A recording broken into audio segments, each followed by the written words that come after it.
The life of John Denver is often remembered through the soft, heartfelt melodies that made him one of the most beloved voices in American music. To millions of fans, he represented warmth, sincerity, and a deep love for nature. When people hear songs like Take Me Home, Country Roads, Rocky Mountain High, and Annie's Song, they imagine a man who lived a simple, peaceful life surrounded by mountains and music. His public image was that of a gentle troubadour, someone whose songs felt almost like letters from the heart. But behind that image existed a far more complicated personal story. For decades, John Denver carried emotional conflicts, hidden struggles, and personal contradictions that most of the world never saw. The man who sang about freedom often felt trapped by the very fame that made him a legend. John Denver was born Henry John Deutschendorf Jr. in 1943 in Roswell. His father, Henry John Deutschendorf Sr., was a disciplined officer in the United States Air Force. Because of his father's career, the family moved frequently from one military base to another. For a young boy trying to build friendships and a sense of stability, this constant movement created deep loneliness. Every time he began to feel comfortable somewhere, it was time to pack up again and move to a completely new place. That sense of rootlessness left a lasting impact on him. He often felt like an outsider looking in, never fully belonging anywhere. Music slowly became his refuge. When his grandmother gave him a guitar during his early teenage years, something inside him awakened. The guitar was more than an instrument, it was a companion that allowed him to express feelings he struggled to share with anyone else. He practiced endlessly, learning folk songs and writing his own music. Through lyrics and melodies, he found a way to describe the emotions that had built up during years of moving from town to town. In many ways, the longing for home that defined his most famous songs began during these early years.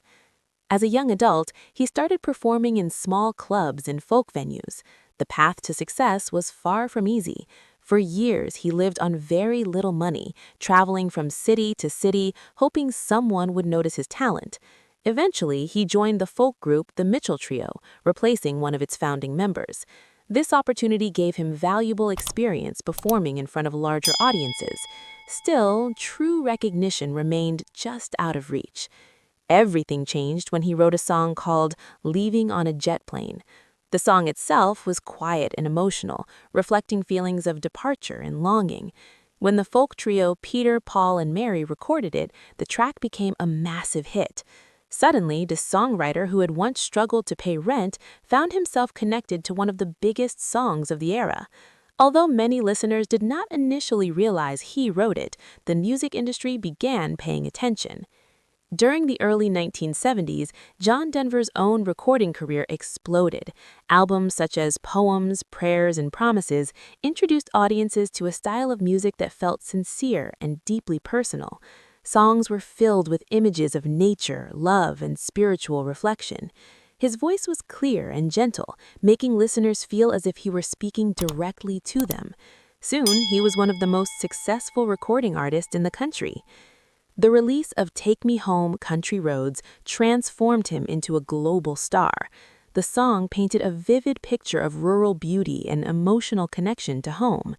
Ironically, the place celebrated in the song, West Virginia, was not where he grew up, yet his voice carried such authenticity that millions of people felt the song belonged to them personally. It became an anthem not just for one place, but for the universal idea of longing for home. As his fame grew, his personal life appeared equally magical. His marriage to Annie Martell was often portrayed as a perfect love story.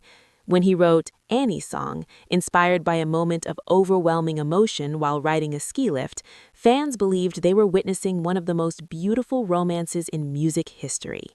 The lyrics described love so powerful it felt like a force of nature. But behind that romantic image, the reality was more complex. John Denver's career demanded constant touring and long periods away from home. The music industry pushed him to record albums, appear on television, and travel internationally. Annie often remained behind while he lived a life filled with applause and flashing cameras. Over time, the distance created tension within their marriage. Friends later revealed that Denver sometimes felt torn between two identities. One was the public figure adored by millions, the smiling performer who sang about peace and harmony. The other was a man struggling with loneliness, frustration, and the overwhelming pressure of maintaining that image. In private moments, he could become deeply introspective and even moody. Some close to him described him as someone who carried intense emotional highs and lows. The idea that he lived a double life did not necessarily mean scandal in the traditional sense. Instead, it reflected the gap between the world's perception of him and the emotional reality he experienced behind the scenes. Fans saw a calm and optimistic artist, but privately, he wrestled with doubts about fame, relationships, and personal fulfillment. During the late 1970s, John Denver became increasingly passionate about environmental activism. His love for nature was genuine and deeply rooted. He worked with organizations such as UNICEF and co-founded the WinStar Foundation. These efforts focused on sustainability, environmental protection, and global humanitarian causes. He believed artists had a responsibility to use their voices for something greater than entertainment. However, his activism also brought criticism. Some radio programmers and industry executives felt that his political views made him controversial. In an era when many entertainers avoided speaking out on social issues, Denver was willing to stand publicly for environmental protection and world peace. That decision sometimes placed him at odds with powerful figures in the music business. Meanwhile, changes in the music industry during the late 1980s began to shift public attention towards new styles and younger artists. Pop and rock music were evolving rapidly, and John Denver's gentle folk sound was no longer dominating the charts as it once had. While he continued performing and recording, the cultural spotlight slowly moved elsewhere.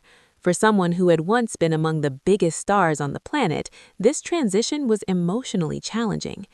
His marriage to Annie eventually ended in divorce in 1982, marking one of the most painful chapters of his life. The man who had written one of the most famous love songs in history now faced the collapse of the relationship that inspired it.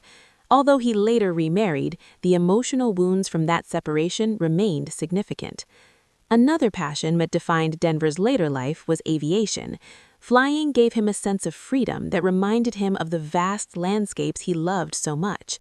In the sky, far above the noise of fame and expectation, he found a rare sense of peace. He often described flying as a spiritual experience, a way to reconnect with himself. Tragically, that passion would also be connected to the final chapter of his life. In October 1997, John Denver was piloting a small experimental aircraft near Monterey Bay when it crashed into the water. The accident took his life instantly. The world was stunned.